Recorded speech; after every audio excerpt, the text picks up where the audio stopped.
त्याला भडभड पाणी दिलं दांडानं तर इचकून जातो खेळ. तुम्ही दुकानावर गेले असता पहिल्यानं डाळी काय अशा पॅकिंग मध्ये भेटत नव्हत्या. सोयाबीन घरी खायला घ्यायचं असलं तर ते सुद्धा पॅकिंग भेटले, ते सुद्धा युनिट या माध्यमातून घेता येतं. अशा या कृषी समृद्धी योजनेच्या माध्यमातून ज्या 12 योजना आहेत याचा लाभ. नमस्कार शेतकरी मित्रांनो, शासनानं महाडीबीटीच्या मार्फत कृषी समृद्धी योजना आणलेली आहे आणि या कृषी समृद्धी योजनेअंतर्गत 60% ते 90% पर्यंत अनुदान मिळत असतं. अशा काही योजना यामध्ये आहेत आणि त्यामध्ये कोणत्या 12 योजना आहेत की त्यामध्ये एवढं अनुदान मिळत असतं, याबद्दलची आपण सविस्तर माहिती या व्हिडिओमधून घेणार आहोत. मात्र तत्पूर्वी तुम्हाला एक विनंती आहे, तुम्ही जर आपल्या चॅनलवर नवीन असाल तर चॅनलला सबस्क्राईब करा, व्हिडिओला लाईक करा आणि ही माहिती जास्तीत जास्त शेतकऱ्यांपर्यंत शेअर करा. तर शेतकरी मित्रांनो, कृषी समृद्धी योजना म्हणजे जशी नानाजी देशमुख कृषी प्रकल्प योजना आहे 2.0, त्याच धर्तीवर ही कृषी समृद्धी योजना आणलेली आहे. म्हणजे नानाजी देशमुख कृषी संजीवनी प्रकल्पामध्ये जसं अनुदान मिळत असतं, त्या शेतकऱ्यांना त्यामध्ये चांगला फायदा घेता येतो. त्यामध्ये बरेचसे उपकरणं असतात, जलसंधारणाची साथ देणे असतात, पाईपलाईन असते, शेळी पालन असतं, असं बऱ्याचशा योजना त्यामध्ये असतात. आणि तसंच शेतकऱ्यांना सुद्धा लाभ घेता यावा म्हणून ही कृषी समृद्धी योजना आणलेली आहे. आणि त्यामध्ये महत्वाचं ही योजना आणण्याचं कारण एक दुसरं पुन्हा एक असं आहे की जी शेतकऱ्यांची 1 रुपयातली पीक विमा योजना होती ती बंद केली.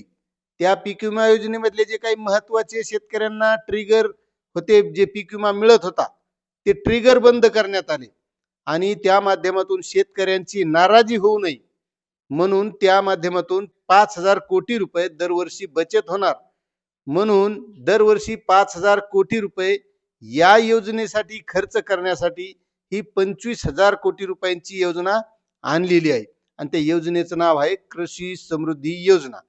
मात्र त्यानंतर या योजनेमध्ये जे काही 5,000 वर्षाला होते ते 5,000 कोटी रुपये वर्षाला न ठेवता 3 वर्षासाठी 5,800 काही कोटी रुपये ठेवण्यात आलेले होते.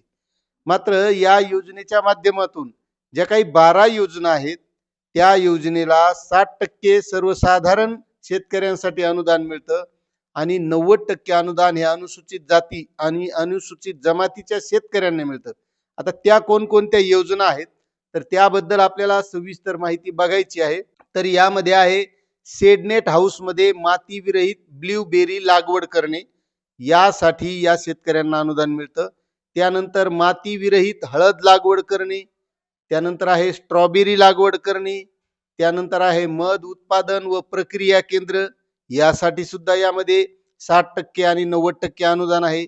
त्यानंतर कांदा चाळ सुद्धा या योजनेमधून घेता येते आणि केळी लागवड आहे आणि कांदा चाळीसाठी अनुदान सुद्धा वाढ करण्यात आली आहे. त्यानंतर केळी लागवड आहे, शीतगृह उभारणी करायची असेल तर ती सुद्धा या योजनेच्या माध्यमातून करता येते. त्यानंतर एकात्मिक पॅक हाऊस सुद्धा या योजनेच्या माध्यमातून घेता येतं. त्यानंतर आहे जीवामृत स्लरी प्रकल्प, हे सुद्धा या योजनेच्या माध्यमातून शेतकऱ्यांना करता येऊ शकतं.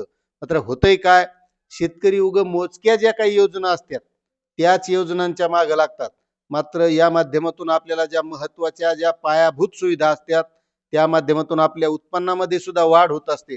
अशा सुद्धा योजनाचा लाभ शेतकऱ्यांनी घेतला पाहिजे. त्यानंतर आहे ऑटोमॅटिक फर्टिगेशन व इरिगेशन शेड्युल्डिंग युनिट, म्हणजे जे शेतकरी ठिबक सिंचनाचा वापर करतात. आता बऱ्याच शेतकऱ्यांना वाटतंय की आपण पिकाला लय पाणी दिलं म्हणजे भाडा मोठा 3चा पाईप लावून दिला म्हणजे लय उत्पन्न होतंय, असं नसतंय. काही पिकं असतात की त्यांना कमी पाणी लागत आहे. आता आपला हरभरा पहा, त्याला भडभड पाणी दिलं दांडानं तर इचकून जातो खेळ, त्याला स्प्रिंकलरनं 2दा पाणी द्यावं लागतं म्हणजे जरा चांगलं उत्पन्न होतंय. आणि तसेच बरेचसे फळबागेचे पिकं किंवा इतर पिकं असतात. मात्र शेतकऱ्याला सवय कशी लागली, भडा पाणी दिलं वलं रान करून टाकलं म्हणजे पुन्हा ताण नाही. पण ठिबकच्या माध्यमातून चांगला लाभ आणि चांगलं उत्पन्न सुद्धा बऱ्याचशा पिकांचं मिळवता येतं. त्यानंतर भाजीपाला निर्जलीकरण प्रक्रिया युनिट. आता आपल्याला भाजीपाला हा ताथा खाची सवय लागलेली, पण या माध्यमातून भाजीपाला वाळवून वाळवल्याच्या नंतर सुद्धा त्या भाजीपाल्याचा उपयोग आपल्याला खाण्याकरता करता येतो. त्यासाठी भाजीपाला निर्जलीकरण प्रक्रिया युनिट सुद्धा या माध्यमातून घेता येतं. त्यानंतर ग्रेडिंग, वॅक्सिंग आणि पॅकिंग युनिट उभारणी. म्हणजे आता एक लक्षात घ्या, तुम्ही दुकानावर गेले असता, पहिल्यानं डाळी काय अशा पॅकिंग मध्ये भेटत नव्हत्या, शेंगदाण्याचा पाक पॅकिंग मध्ये भेटत नव्हतं. पण आता दुकानावर पहा तुम्ही, डाळी असते, कोणाला मुग घ्यायचेत, उडद घ्यायचेत, सोयाबीन घरी खायला घ्यायचं असलं तर ते सुद्धा पॅकिंग भेटायले. तुम्ही जर एखाद्या मॉलमध्ये गेले, किराणा दुकानावर गेले, तर आता तसं भेटायले. आता शेतकरी सरासरी हे खरेदी करत नाहीत, पण या माध्यमातून शेतकऱ्यांना चांगली ग्रेडिंग करून, चांगली त्याची चांगल्या चांगल्या पिकाची सॉर्टिंग करून, पॅकिंग करून आपल्याला हा माल विकता येतो. ते सुद्धा युनिट या माध्यमातून घेता येतं. अशा या कृषी समृद्धी योजनेच्या माध्यमातून ज्या 12 योजना आहेत, याचा लाभ शेतकऱ्यांना मिळवता येतो आणि त्यासाठी 60% सर्वसाधारण शेतकऱ्यांसाठी अनुदान आहे आणि 90% अनुदान हे अनुसूचित जाती आणि जमातीसाठी आहे. म्हणून मित्रांनो, तुम्हाला विनंती आहे की अशा योजनांचा आपण लाभ घेतला पाहिजे, त्यासाठी अर्ज केला पाहिजे. त्यासाठी चांगलं अनुदान मिळतं आणि आपल्याला एक चांगला रोजगार या माध्यमातून मिळतो. आपल्या उत्पन्नामध्ये सुद्धा वाढ होते. आता तुम्ही आतापर्यंत अशा कोणत्या योजनांचा लाभ घेतलेला आहे का? नक्कीच कमेंट करा. चॅनलवर नवीन असाल तर सबस्क्राईब करा आणि व्हिडिओला लाईक करा. धन्यवाद.